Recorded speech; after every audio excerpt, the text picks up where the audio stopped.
Iniciamos nuestro laboratorio de neurociencia explicando en principio nuestra postura personal sobre la hipótesis de Galeno y del hecho que no consideraba que la sangre circulaba, sino que se movía como marea. Y lo primero que tenemos que hacer es explicar precisamente qué era lo que nos decía Galeno en esa doctrina. Y él decía que el alimento, luego de pasar por el estómago y el intestino, donde sucedía la cocción, llega al hígado y se transforma en sangre, la cual es distribuida por las venas para convertirse en la periferia en sustancia viva, que él llamaba parénquima.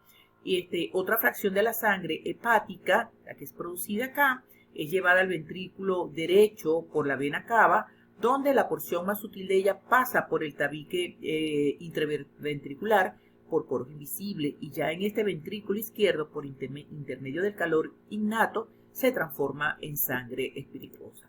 Esa es la doctrina de Galeno, que debemos decir que no solamente era un error crítico sobre la forma como abordaba el corazón y los vasos sanguíneos, sino que este error permaneció vigente indiscutido, pues durante 1400 años. Entonces, en descargo un poco de Galeno, tenemos que explicar que durante el tiempo de Galeno, la disección humana no estaba permitida y era ilegal en la antigua Roma, donde él estaba. Y los trabajos anatómicos de Galeno entonces se basaron únicamente en disecciones de animales junto con el conocimiento limitado que él podía obtener al tratar las heridas de los gladiadores. 1400 años después de la hipótesis de Galeno, el mundo avanza porque aparecen los trabajos sobre anatomía del científico Andreas Vesalius en 1543, en el siglo XVI, y luego los estudios de circulación sanguínea de William Harvey en 1628, en el siglo XVII, quien viene a dar al traste con todas las hipótesis de Galeno. Lo primero que dice Harvey es como si la sangre no proviene de los alimentos, entonces ¿de dónde proviene? Y él dice que él se da cuenta que la sangre sale del corazón y es lanzada por el pulso del ventrículo izquierdo a las arterias que la llevan a todo el cuerpo, que la sangre regresa por la vena a la vena cava hasta reunirse en la aurícula derecha y después de pasar a los pulmones regresa al ventrículo izquierdo. Entonces se lanza de esta manera una nueva teoría que además es la teoría actual, y hay toda una novedosa forma de ver las cosas, porque mientras Galeno nos decía que hay una continua producción de sangre mientras haya alimento, en la teoría de Harvey hay un circuito con un volumen constante. Entonces esta conclusión no solamente fue el resultado más importante, sino es el que se mantiene vigente y por supuesto que el que nosotros suscribimos. La siguiente pregunta tiene que ver con nuestra opinión entre la discrepancia entre un discurso dentro de un enfoque racionalista y uno empírico.